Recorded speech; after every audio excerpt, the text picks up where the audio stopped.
안녕하세요. 반갑습니다. 용호입니다. 한국파마 1월 중순까지만 하더라도 정말 어디까지 상승할까라는 그런 기대감을 안고 계속해서 폭등을 한 그런 종목입니다. 그러다가 이제 너무 많이 올라서 하루 거래 정지도 된 적이 있었고요. 최고가 94,800원까지 찍고 현재 이제 하락을 하던 이런 상황이었는데, 한국 파마 많은 분들이 관심을 갖고 많은 분들이 매매를 하셨거나 아니면 뭐 관심을 가지고 계셨던 거나 아니면 현재도 보유 중이신 그런 종목이다라고 생각을 합니다. 이 한국파마 좀 어떻게 봐야 하나, 저의 개인적인 생각 말씀드린 시간 갖도록 하겠습니다. 먼저 결론부터 좀 말씀을 드리면은, 저는 한국파마 좀 부정적으로 봅니다. 보수적으로 보고 있고, 보유하고 계신 분들 좀 아쉽더라도 슬슬 좀 이제 그 엑시트 방향으로 보시는 게 어떨까. 네, 이렇게 좀 먼저 말씀을 드리고 시작하도록 하겠습니다. 한국 파마의 어떤 그런 최근 상승세, 사실 정상적인 상승세는 아닙니다. 보시면은 2만원대에서 시작했지만은, 상장했을 때 가격이 한 18,000원에서 2만원 정도, 그리고 저점은 쭉쭉 하락하면서 13,000원까지 이제, 하락을 하면서, 이거 뭐 상장하고 이렇게 하락을 해? 라고 생각이 드는 그런 이제 움직임이었는데, 그 이후로 쭉쭉쭉 상승하면서 2만원대에서 좀 무사히 안착을 한 그런 상황이었죠. 그 이후에 연상 랠리를 달리면서 하나, 둘, 셋, 넷, 다섯, 무려 5연상을 만들면서 2만원대 초반에서 9만원대 중반까지 아마 4.5배 이상, 5배 가까운 상승을 보여줬습니다. 우선 우리 그 회원님들, 구독자분들에게 좀 제가 질문을 드리고 싶은 게, 이게 사실 정상적인 상승세인가, 그거를 우리가 좀 생각해 볼 필요가 있어요. 주가가 뭐 한 2만원이었다라고 이제 하겠습니다. 만원대에서 2만원 정도였지만은 2만원에서 단숨에 9만원으로 이게 상승을 한 게 며칠 안 걸렸습니다. 한 일주일 정도, 굉장히 일주일도 안 걸리는 그런, 일주일 정도 걸렸죠. 하나, 둘, 셋, 넷, 다 5거래일이니까 일주일 만에 이렇게 주가가 4배 이상 급등을 할 만큼 회사가 갑자기 일주일 안에 무언가 변했습니까? 저는 이제 그게 좀 궁금한 거예요. 이슈는 다들 아시다시피 제네셀의 어떤 그런 코로나 치료제, 이게 보시면은 인도에서 이상이 이제 완료가 돼가지고, 그로 인해서 한국파마가 이제 제네셀의 이 치료약을 보시면은, 이때 한국파마가 이제 해명을 한 거거든요. 요거에 대해서 임상용 의약품을 이제 위탁 생산을 한다. 네, 공시를 좀 함께 보실게요. 여기 보면은 이제 사측에서 한 해명이죠. 코로나 및 대상포진 치료제에 대해서 임상약 위탁 생산만을 담당한다. 네, 이렇게 사측에서 공식적으로 이야기를 했습니다. 그게 1월 19일 이날이죠. 네. 그런데 이제 이게 오전에 나온 뉴스예요. 네, 오전에 나온 뉴스인데, 그거 무시하고 그냥 상한가 잠궈버렸습니다.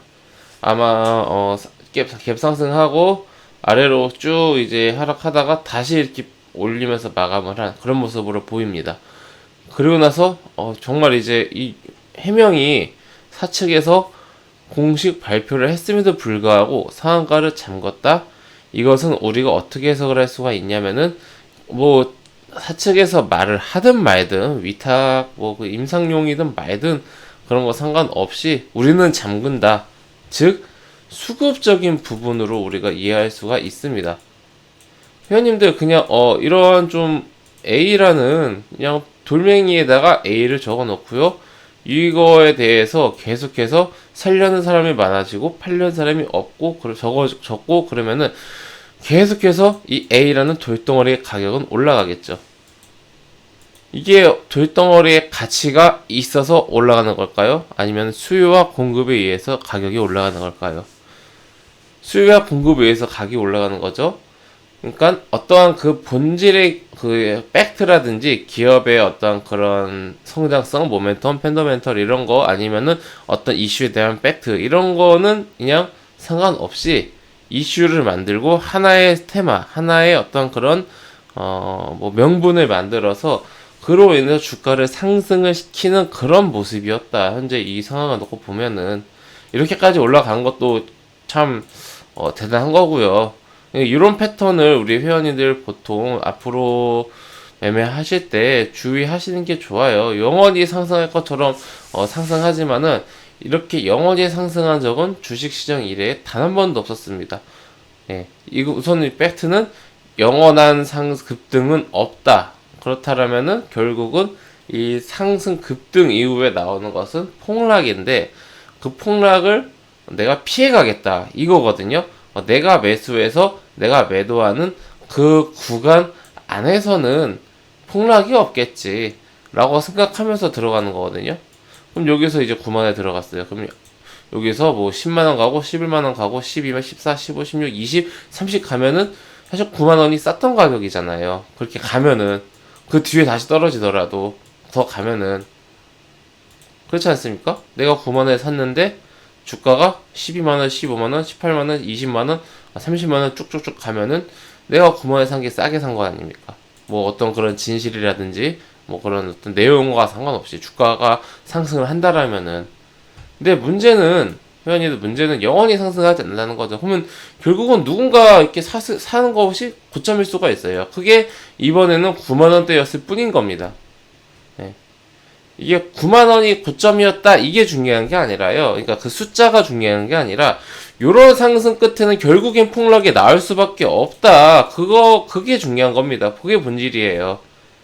그럼 폭탄 돌리기 하는 그 과정 속에서 우선 우리가 들어간 겁니다. 여기서 사신 분들은. 그러면 얼마나 이게 안타깝습니까? 매수하자마자 나는 여기서 10만원, 11만원 그 이상 상승할 거라는 기대감에 매수를 한 건데, 이렇게 하락했으니 얼마나 이게 안타깝습니다. 일주일 내내 얼마나 힘드셨겠습니까? 이게 일주일 넘었죠. 하나, 둘, 셋, 넷, 다, 일곱, 여덟, 뭐 한 2주 가까운 시간 동안 얼마나 힘드셨겠습니까? 심적으로 고통이 많으셨겠죠.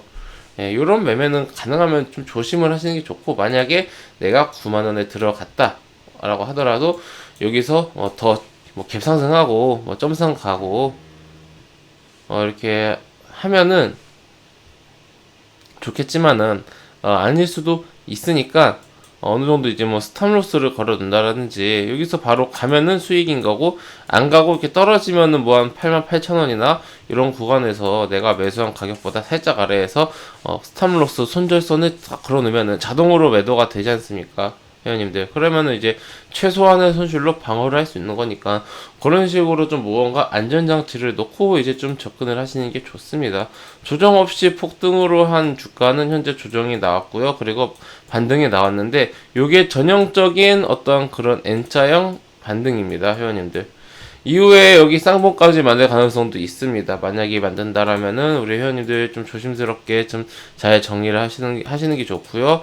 오늘 7만원까지 반등 나는데 여기가 고점일 수도 있습니다. 근데 요즘에는 보통 한 번 더 가더라고요. 만약에 여기서 이렇게 꺾였다고 하더라도 뭐 이런 식으로 가다가 한 번 더 가더라고요. 뭐 신풍제약도 워낙 주가가 많이 올랐어가지고 이것도 보시면은 뭐 여기서 15만원, 16만원이 끝인 것처럼 움직이다가 7만원, 5만원, 15만원, 16만원에서 5만원까지 하락하고 다시 20만원까지 상승을 하고 다시 또 20만원 오고 뭐 이런 식으로 좀 변화무쌍한 움직임을 보여준 적이 있기 때문에 뭐 한국파마도 뭐 치료제를 개발한 당사자는 아니지만 굉장히 지금 제넨셀이 이제 장외 주식이기 때문에 상장된 주식 중에서는 제넨셀 임상 치료제 관련주 대장으로서 움직이고 있기 때문에 뭐 주가가 오늘 7만 원이 최고 고점이다라고 뭐 그렇게까지는 생각이 막 극단적으로 지금 무조건 팔아야 돼 요거까지는 아니지만 충분히 이제 다시 한번 이제 하락을 할 수도 있다라는 그런 관점으로 우리가 어떤 종목을 매수를 할 때 이 종목을 가지고 뭐 1년, 2년, 3년, 5년, 10년 가지고 될 만한 종목인지 아니면 단순히 기술적으로 진입을 해서 먹고 아니면은 어떠한 이슈가 있기 때문에 매수를 했다가 그 이슈가 나오면서 호재에 이제 주가가 상승을 하면 매도를 한다든지 매수를 하면서 동시에 여러 가지 전략을 시나리오를 미리 짜놓고 진입을 해야 되지 않습니까? 그런 것을 봤을 때 한국파마는 장기적으로 가져갈 만하다기보다는 이번 이슈에 좀 한 번의 매매를 마무리를 하는 그런 관점으로 보시면 좋을 것 같습니다. 기술적으로 좀 말씀을 드리자면 이게 사실 주가가 기술적으로 뭐 그렇게 크게 의미가 있을까 싶긴 합니다만은 54,000원 이탈하면은 최종적으로 정리를 하시는 게 좋을 것 같고요. 웬만하면 54,000원 이탈을 안 했으면 좋겠습니다. 저기서 웬만하면 쌍봉 만들어서 피해보시는 분들이 없으셨으면 좋겠네요. 적으셨으면 좋겠네요. 피해보시는 분들이. 그리고 우선은 오늘 고가를 돌파를 해야겠죠. 7만원대 돌파하는지 여부를 좀 살펴보면서 7만원, 7만 1,000원 그 이상 돌파 못하면은 조금 조심스럽게 정리를 하는 쪽으로 보시기 좋을 것 같고, 오늘 한국표만 오른 게 아니라 뭐 현대바이오라든지 이런 좀 관련주들이 많이 올랐어요. 그러니까 어떤 뭐 호재 때문에 올랐다라기보다는 좀 이제 전체적인 그런 순환매가 도는 장세다. 네, 이렇게 생각을 하면서 우리가 한국파마를 보는 편이 좀 그나마 보수적이지 않을까 생각이 듭니다. 좀 다음부터는 우리 회원님들 이런 매매를 하신다고 하시면은 좀 짧게 대응을 하시는 편이 좋지 않을까 생각합니다. 좀 안타까워서 이렇게 좀 말씀을 드렸습니다. 주식을 초반에 좀 잘 배우시는 게 좋아요. 건전하게 하시는 게 좋아요. 뭐 몇십 프로, 몇백 프로, 몇 배, 뭐 그런 단기에 일주일 만에 몇 배 간다 이런 좀 환상에서 벗어나셔가지고 건전하게 꾸준하게 투자를 하면서 이게 단순히 뭐 이게 우리가 우리나라는 특히 주식을 마치 뭐 도박, 노름 이런 식으로 생각하는 그런 경우가 많아서 좀 안타깝습니다. 네. 투자라는 관점으로 보시는 게 좋지 않을까 생각이 들어요. 네, 회원님들 저는 무료 카톡방을 운영하고 있습니다. 영상 하단에 있는 링크를 클릭하시거나 댓글에 있는 링크를 클릭하시면은 제가 운영 중인 무료 카톡방으로 입장을 하실 수가 있으시고, 여기는 100% 무료로 운영이 되기 때문에 입장하시면은 상단에 하얀색 공지사항이 있습니다. 카카오 프로필로 입장하시는 게 좋고요. 이 공지사항 꼭 읽어주시고 정독해주시고 앞으로 저와 함께 하시면 좀 더 도움이 되시지 않을까 생각을 합니다. 네, 그럼 이것으로 오늘 영상 마치고 또 다음 시간에 뵙도록 하겠습니다. 감사합니다.